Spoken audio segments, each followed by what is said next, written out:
Before disembarking the plane he had just landed, Captain Edward Blair noticed a lone man on the plane who refused to leave. Upon looking clearly, he realized the man was his carbon copy. "Good afternoon, ladies and gentlemen. This is Captain Edward Blair speaking. We have just landed at the Chicago Midway International Airport. We hope you enjoyed your flight with us, and we wish to see you on one of your future flights." The captain spoke from the cockpit after successfully landing the aircraft. After parking the plane, the captain and his first officer followed protocol by waiting for all passengers to disembark before leaving the cockpit. When it was their turn to leave, he opened the cockpit door and saw the flight purser talking to a man who refused to leave the plane. "Everything good here?" Edward asked, approaching them. The flight purser nodded. "I'll give you guys some time," she smiled before walking towards the back of the plane. Edward was confused about why she wanted to leave him alone with the passenger until he realized what she meant.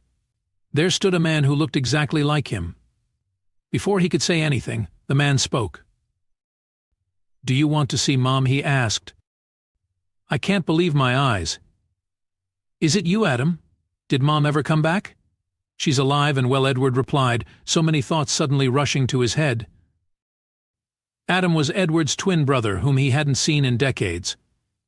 Edward left the orphanage when he was 8, and they were now 32 years old. "I asked you a question first. Do you want to see your mom?" Adam asked again with an impatient tone. Edward nodded, and Adam stepped out of the plane. Edward followed behind, and the two of them got into a taxi heading towards the city. On the way, Adam was silent the entire time. Meanwhile, Edward couldn't help but try and explain himself with tears in his eyes. "When she left us at the orphanage, I really didn't think she'd ever come back. I didn't want to get my hopes up. I understood that she couldn't feed us because Dad left, but I thought she left us because a part of her wanted to leave us too. I didn't think she'd ever come back, Adam," he explained. "So instead you agreed to be adopted by a wealthy family. You chose them over me. I begged you for days not to leave me in that place, but you chose to live a life of comfort over your own blood. She came back a year after you left, and she couldn't forgive herself for losing you." Adam answered back. "Up until today, she blames herself for not having enough to keep you. Don't get me wrong, I hate you. In fact, I hate you as much as I hate our father. I stopped looking for you years ago, but when I heard your name on that plane, I remembered Mom and her wish to see you," he added with gritted teeth. After a couple of minutes, the taxi came to a stop. Adam got out and stormed towards an old house that surprised Edward. He realized that his brother and mother lived in poverty. Although Adam had a long-time girlfriend, he could not ask her to marry him because he spent most of his time working and caring for his sick mother.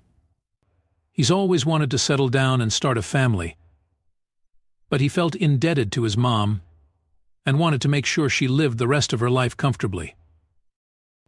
As they entered the house, Edward immediately saw his mother, Annie, in a wheelchair, sitting in their living room. When she saw both her sons in the same room, she sobbed and could not calm down. "Oh my God, it's you, Edward. Adam, you and your brother are both here.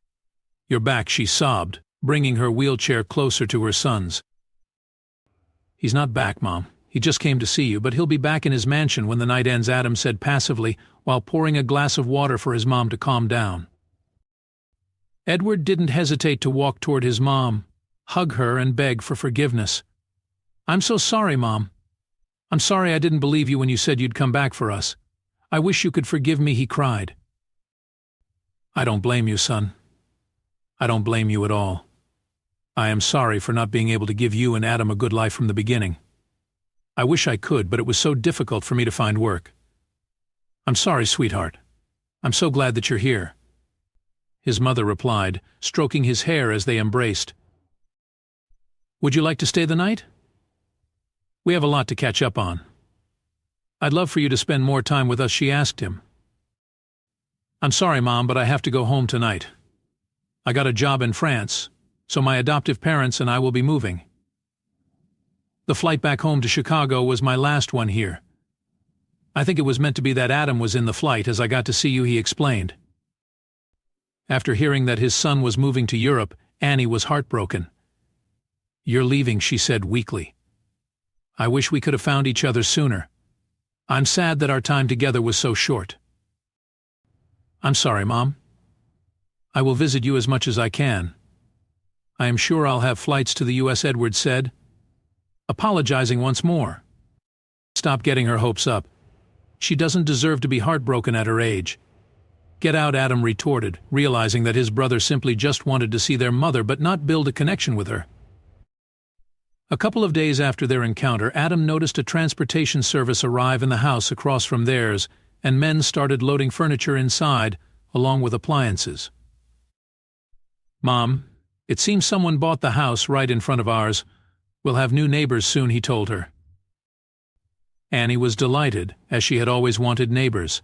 She enjoyed baking and was looking to share her creations with other people. However, they were surprised when the man who followed shortly after, driving a luxury vehicle, turned out to be Edward. Adam and Annie opened their front door to confront him. "What are you doing here?" Adam asked his brother. "I spoke to my wife about what happened the other day, and we both realized that our home wasn't in France, but here. I turned down the job offer from the French airline and told my adoptive parents I wanted to relocate somewhere in Chicago instead.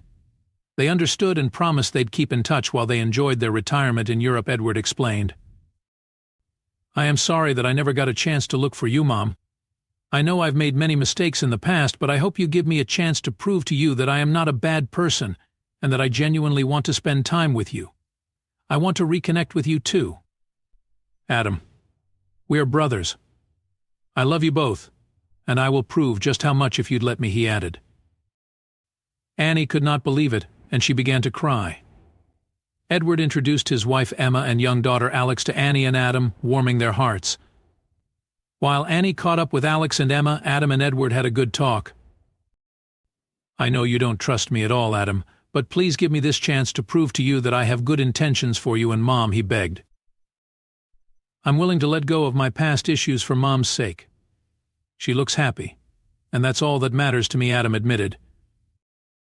The brothers caught up with one another, and Edward found out that Adam had a long-time girlfriend he wanted to marry.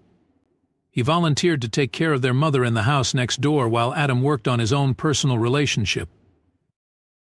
Edward had Adam's house repaired, and the renovations made it look good as new. Adam began to work on his personal life while Edward and his family cared for Annie next door. The family would get together every night for a good meal and conversation. Years passed, and the small Chicago neighborhood became a hub of laughter and warmth. Edward and Adam gradually rebuilt their bond, sharing stories of their separate lives and creating new memories together. Annie, now more vibrant than she had been in years, often sat on the porch, watching her sons and their families enjoy each other's company. Edward's daughter, Alex, adored her grandmother and often spent hours listening to Annie's stories about her youth. Emma, Edward's wife and Adam's girlfriend, Clara, formed a close friendship, often collaborating on meals for the family gatherings. On one such evening, with the family gathered around the dinner table in Edward's backyard, Adam stood up with a small box in his hand. "I have something important to share," he said, looking at Clara, who gasped in surprise. "Mom, Edward, Emma, Alex, everyone here means the world to me. Clara, you have stood by me through thick and thin, and I can't imagine my life without you. Will you marry me?" Tears flowed as Clara said yes, and the family erupted in cheers. Edward clapped his brother on the back, a genuine smile lighting up his face. "You've made us proud, Adam," Annie said, her eyes shimmering with joy. Later that night, as the stars lit up the sky, Edward and Adam sat on the porch, reminiscing about their childhood and dreaming of the future. For the first time in decades, they both felt a sense of peace. "Thank you for coming back," Edward Adams said quietly. "I was wrong to think we couldn't mend things. You're proving me wrong every day." "And thank you for giving me the chance," Edward replied. Family is worth everything. Their reconciliation wasn't perfect, but it was real, and they knew they were stronger together. Annie, watching her sons laugh together from the living room, whispered a quiet prayer of gratitude. For her, this was the life she had always dreamed of, filled with love, forgiveness, and family.